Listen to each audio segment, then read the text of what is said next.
We're here in Newark, Ohio at the EAC convention. Why have you come to the show? I have come to this show because I love the people, I love the coins, and I love the environment. What's it been like? Has it been active at the table? What kind of business is going on? We have been slammed since we have been here. There's a rush through the doors immediately as the doors open. There's been a buzz level like you couldn't imagine. Everyone here is so passionate about the copper coins, and everybody here knows each other on a first name basis, and it's like a large family that it's hard to describe the feeling. Any particular areas of interest that more so than others? What kinds of things are people looking at?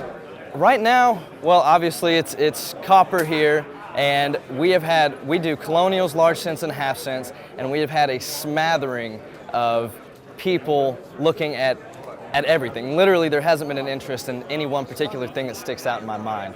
In Central States, we had a bunch of people looking for the classic head cents, which was from about 1800 to 1814. That's about the range of dates that people were really looking for, and we sold pretty much the majority of them that we bought there.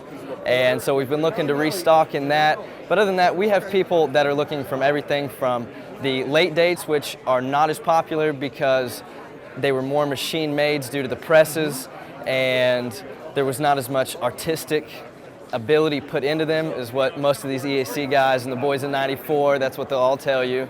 And so we have half cent guys, we have the Missouri cabinet happening next February, and we're actually showing those coins over with Bob Grellman right now, and we've had a lot of interest in that, so there's a lot of excitement for half cents that I haven't felt before. There's been that interest, there's been the colonials, and then the large cents. Today there's been a lot of the earlier stuff. With the EAC guys, they love the early stuff. And you're kind of new to numismatics. You've been in this for not too long. How did you get involved, and what do you think about being involved in coins? I just turned 23 here at EAC, and my Uncle Chris has always had coins around him since I was a little kid at all of our family reunions. He's always had coins with him. And I started with state quarters, the little things that most people my age get involved with. And so Chris kind of drew me in with the travel because he knew I loved to travel. I've always wanted to travel, and he said, hey, come with me, you know, we got dinners on me, hotels on me, you know, travel, see new places you haven't seen. And that turned into, you know, helping him at the shows, becoming more interested, and now I'm doing it full time now that I've graduated from college last May. So I've been doing it for about 11 to 12 months now, full time. And it's flown by. I've made a lot of friends, met a lot of people, and yeah, that's really how I got started. Well, we hope you continue in the trade. We need the young blood. Well, I hope to stick around, and also I have my younger cousin Colton here. Believe it or not, he is also very interested. Right now, it's starting to take hold, but he's only 15, so he's a freshman in high school, and there's a lot of people that, you know, that get going. But and in your time in numismatics, do you have one coin that you really enjoy that you think's kind of cool? Honestly, there's a lot of coins that I really enjoy, but my favorite actually is the 1857.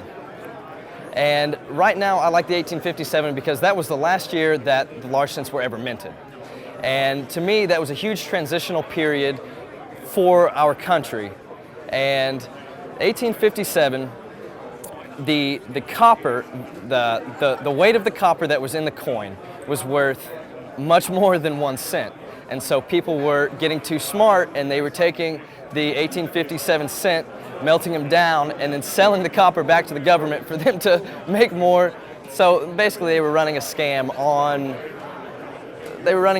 the government by taking these. And so at that point in time, they stopped production officially with the 1857 half cents also, which, as we know, half cents weren't in business circulation at that point. And so the 1857 large cent, they stopped production on that, and they moved to the Flying Eagle cent. But to me, the 1857 represents a transition in the time of our country that was fairly significant.